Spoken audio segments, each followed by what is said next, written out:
Nah, oke teman-teman, kali ini saya akan kembali lagi yang membahas mengenai timnas U23 ya, karena menurut saya ada beberapa pemain yang ini bisa menjawab keraguan dari pecinta sepak bola nasional mengenai kapabilitas serta kapasitas dirinya ketika bermain di timnas U23, karena kurang lebih ada 6 pemain yang memang menjadi debutan, dan saat ini pun pemain ini bisa menjadi penutup dari kekurangan timnas Indonesia. Ya, di sini saya akan membahas 6 pemain ini dan juga raport pemain ini, bagaimana dirinya selama di Piala AFF memiliki kontribusi di tim. Oke, di sini yang pertama adalah sosok Esal Sahrul. Nah, Esal Sahrul ini juga menjadi pemain debutan di timnas U23.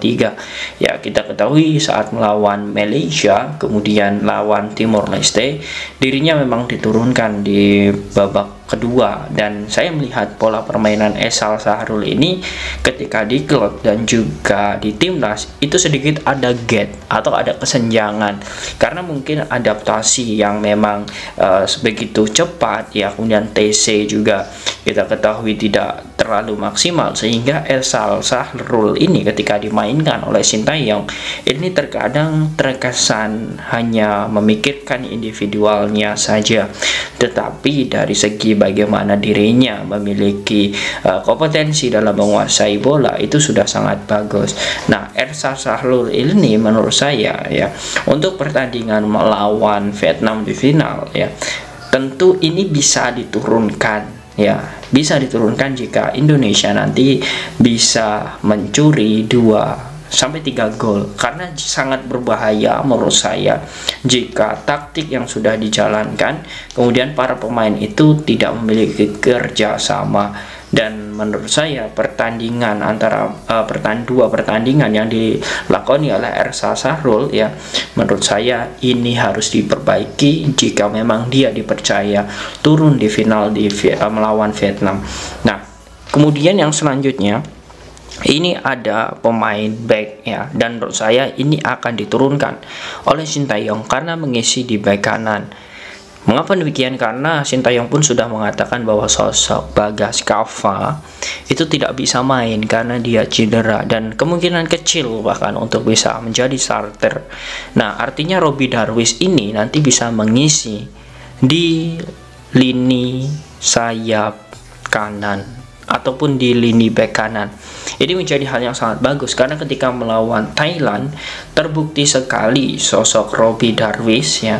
Robby Darwish ini mampu menyisir ya, dan juga dengan lemparan-lemparan yang sangat luar biasa seperti Pratama Arhan itu sangat mengejutkan. Taktik dari Thailand itu dibongkar habis-habisan dengan menyisir di posisi-posisi kanan dari Robby Darwish ini, dan juga lemparan-lemparan. Ini menurut saya raport dari Robby Darwish ini sangat bagus ya, bahkan bisa kita katakan nilainya adalah 90 ketika bermain saat melawan Thailand kemarin. Nah, kemudian untuk di tengah ini ada satu pemain yang memang sebenarnya banyak sekali melakukan kesalahan ketika menghadapi Malaysia dan juga Timor Leste. Dirinya 1, 2, 3 kali sentuhan, terkadang dia juga lepas, dan juga kita ketahui bahwa operanya belum maksimal, tetapi ia buktikan ya ketika saat melawan Thailand dengan daya jelajah yang sangat tinggi. Sosok Arhan Fikri ini mampu menjawab keraguan dari timnas Indonesia, dan terkhusus untuk di gelandang bertahan, karena dirinya memang saat ini ya, bahkan sebelumnya itu bermain untuk timnas U19 dan juga menjadi andalan Sintayong, dan debut di U23 Arhan Fikri dari waktu ke waktu itu sangat bagus. Dan salah satu faktor kemenangan timnas melawan Thailand itu adalah bagaimana bola yang dialirkan Arhan Fikri ini selalu tepat kepada pemain Indonesia. Itu sangat bagus. Jadi untuk raport dari Arhan Fikri juga sangat luar biasa baiknya dengan sosok Robby Darwish. Nah, Kemudian yang selanjutnya di sini ada, biasanya pemain ini bisa ditempatkan di sayap kanan ataupun sayap kiri. Tetapi saat melawan Thailand kemarin dia ditempatkan di sayap kanan untuk membantu sosok Robbie Darwish dan juga Beckham ya dalam menyalurkan bola, yakni sosok Frankie Misa.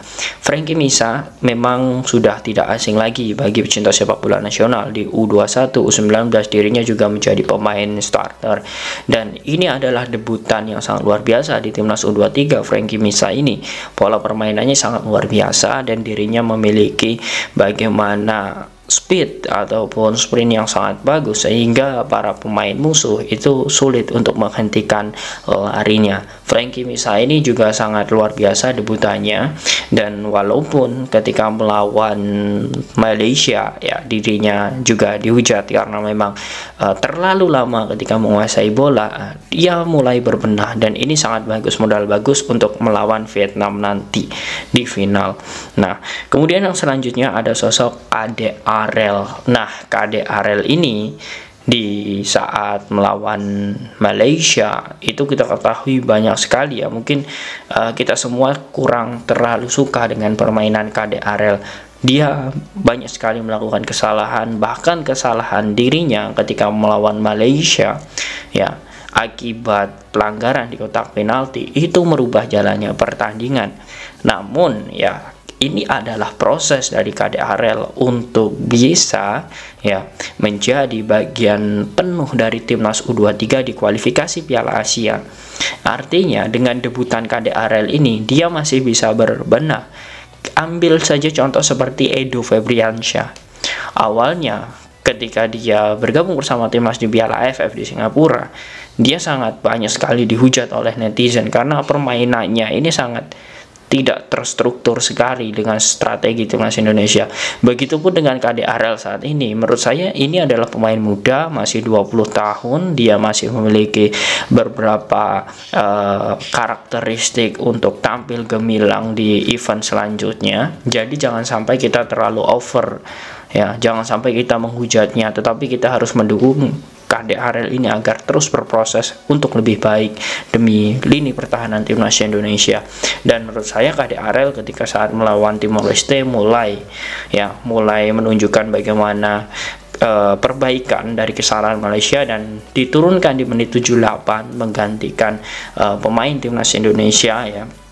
Dan dia pun bisa menjawab di situ, dia menggantikan Ferrari dan mampu menjawab keraguan dari Sintayong. Nah, kemudian yang selanjutnya di sini ada M Ragil. Nah, jebolan Garuda Select yang masih berusia 18 tahun ini juga saat ini saya melihatnya bahwa M Ragil ini perlu berproses. Jadi jangan sampai di sini teman-teman ya, mungkin dari kita benci dengan striker ini ataupun kecewa dengan M Ragil karena usianya 18 tahun dan dirinya pun juga masih panjang untuk bisa berproses membenahi bagaimana kesalahan-kesalahan di ajang ini.